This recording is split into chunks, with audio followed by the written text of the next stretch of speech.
आप मित्र बदल सकते हैं, पर पड़ोसी नहीं।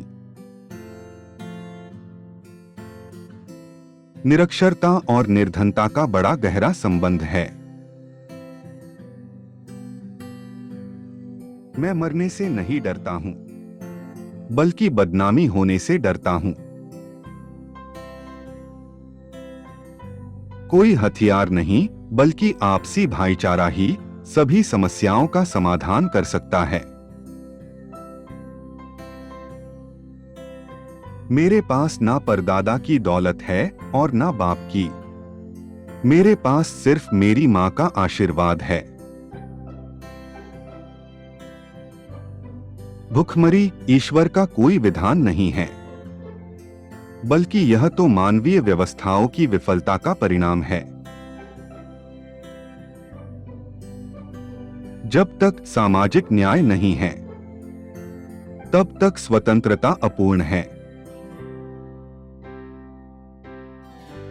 छोटे मन से कोई बड़ा नहीं होता, टूटे मन से कोई खड़ा नहीं होता। ऊंची से ऊंची शिक्षा क्यों न हो, इसका आधार हमारी मातृभाषा होनी चाहिए। हमने भूख को समाप्त कर दिया, लेकिन अब हमें अकाल को समाप्त करना होगा। परिवार कल्याण की सफलता महिलाओं को उनके जीवन के साथ पूर्ण स्वतंत्रता देने पर निर्भर करती है। सत्य सबसे शक्तिशाली हथियार है। हर कोई जानता है, सरकारी जगहों पर हथियार लेकर नहीं जा सकते। अगर किसी देश में हलचल नजर आए, तो समझिए कि वहां का राजा ईमानदार है। वास्तव में हमारे देश की लाठी कमजोर नहीं है, बल्कि वह जिन हाथों में है वे कांप रहे हैं।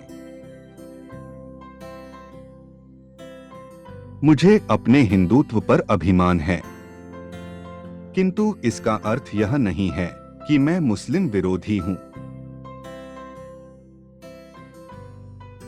गरीबी बहुआयामी है।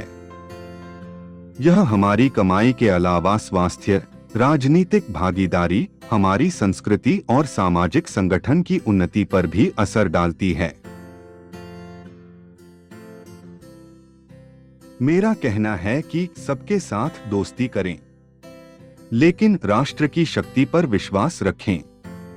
राष्ट्र का हित इसी में है कि हम आर्थिक दृष्टि से सबल हों, सैन्य दृष्टि से स्वावलंबी हों। राजनीति काजल की कोठरी है, जो इसमें जाता है काला होकर ही निकलता है। ऐसी राजनीतिक व्यवस्था में ईमानदार होकर भी सक्रिय रहना, बेदाग छवि बनाए रखना क्या कठिन नहीं हो गया है। देश एक रहेगा तो किसी एक पार्टी की वजह से एक नहीं रहेगा, किसी एक व्यक्ति की वजह से एक नहीं रहेगा, किसी एक परिवार की वजह से एक नहीं रहेगा। देश एक रहेगा तो देश की जनता की देशभक्ति की वजह से रहेगा।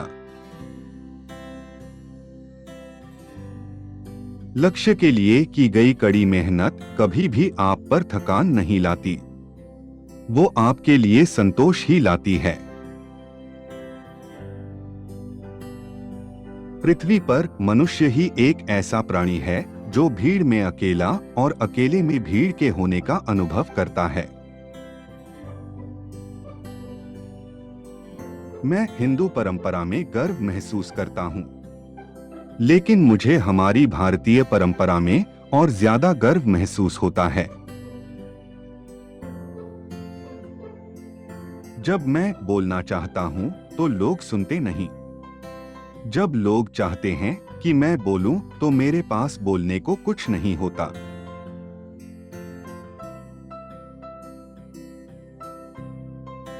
इतिहास में हुई गलती के लिए आज किसी से भी प्रतिशोध लेने का समय नहीं है, लेकिन उस गलती को ठीक करने का सवाल है। हम अगर देश में राजनीतिक और सामाजिक अनुशासन पैदा करना चाहते हैं तो उसके लिए भ्रष्टाचार का निराकरण आवश्यक है।